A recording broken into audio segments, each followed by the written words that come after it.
So good. This fragrance is an absolute panty drop man. So anyway, ito yung tinutukoy ko, which is Harmony Code. Actually, yung Code Absolu ang kinapi na ito, no? Which smells very, very seductive for me, no? This one is very powdery actually. But anyway, explain ko lang sa inyo pag-unbox natin, no? So, buksan na natin. Okay. Anyway, for the guys out there who likes a very powdery scent profile, I really highly recommend Harmony Code to you guys, no? It's very cheap as well. I bought this for about 800. Oh, mga 800 din. So, yeah.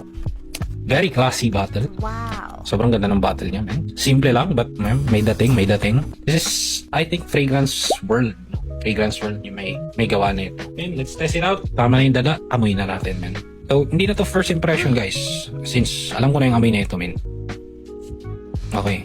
Ay na pressurize. Oh, pero medyo sabog yung kanyang atomizer. So good. May pagka-spicy yung kanyang opening for me. There's a hint of sweetness. There is a vanilla, definitely. Super powdery, man. Super powdery. I am a, yeah, I don't know. Ano bang term ang maganda gamitin? I think super fanboy ako ng powdery scent profile. Kaya sabi kong gustong-gusto ko to. And to be honest, ito, okay, tip to guys ha. Ito yung mga easy to like na scent ng mga women, no? So, I highly suggest getting Harmony Code since mahal nga yung OG ng Code Absolu, no? So, you can get this one instead. But looking at the notes, let's check out kung tama ba. Kung tama ba yung mga pinagsasasabi ko. Pero, let's take a look at the notes. Okay. So, looking at the notes, I'm seeing vanilla sweet. Okay. So, ayun pala yung parang nakikita ko medyo, parang may gumuguhit na scent sa kanya. Parang nasabi ko, parang warm spicy. So, there's leather. May leather dito. Pero, to be honest, it's not bothering at all. I think yung leather na note yung nagpa-masculine sa kanya, no? Nagpa-masculine sa scent niya.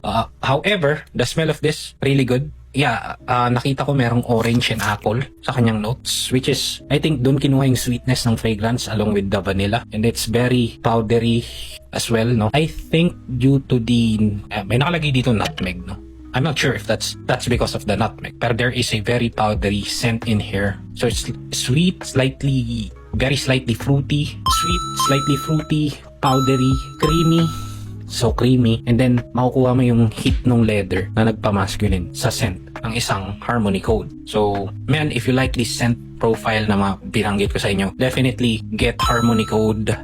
It's really cheap. You can order online here on TikTok or Orange app. or definitely just go to the store, man, para hindi ka magba-blind buy. So, yun lang, man, for Harmony Code. Kung meron akong signature scent for this month. But anyway, yun lang, guys. See you on the next vid.